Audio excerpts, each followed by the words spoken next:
నమస్తే అండి, welcome to సనాతన స్టోరీస్. కార్తీక పురాణం 4వ అధ్యాయం దీపారాధన మహిమ. శత్రుజిత్ కథ.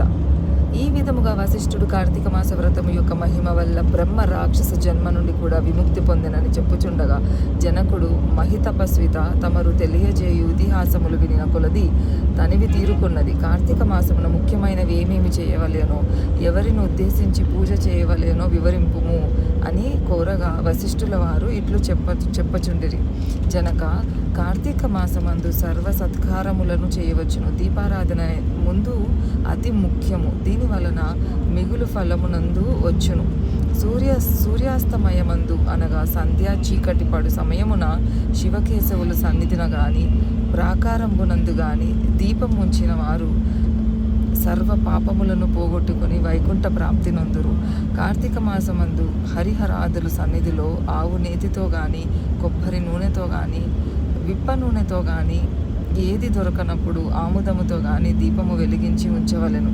దీపారాధన ఏ నూనెతో చేసినను మిగులు పుణ్యాత్ములుగాను భక్తి పరులుగాను అగుటయ్యేగాక అష్ట ఐశ్వర్యములు కలిగి శివ సన్నిధికి ఎగుదురు. ఇందుకు ఒక కథ కలదు, వినుము.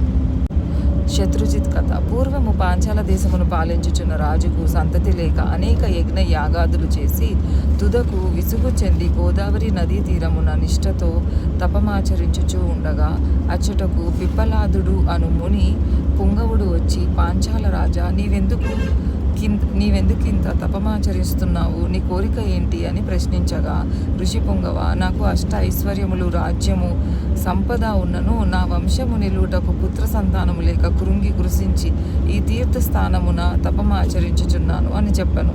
అంత ముని పుంగవుడు, ఈ కార్తీక మాసమున శివ సన్నిధిని శివదేవుని ప్రీతి కొరకు దీపారాధము చేసి నీ కోరిక నెరవేరగలదు అని చెప్పి వెళ్ళిపోయాను.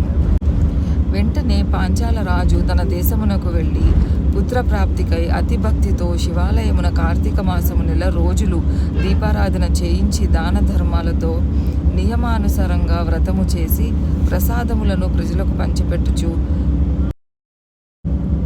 విడవకుండా నెల దినములు అటుల చేశాను. తత్పుణ్య కార్యముల వలన ఆ రాజు భార్య గర్భవతి అయి క్రమముగా నవమాసములు నిండిన తరువాత ఒక శుభముహూర్తమున ఒక కుమారునను కనెను.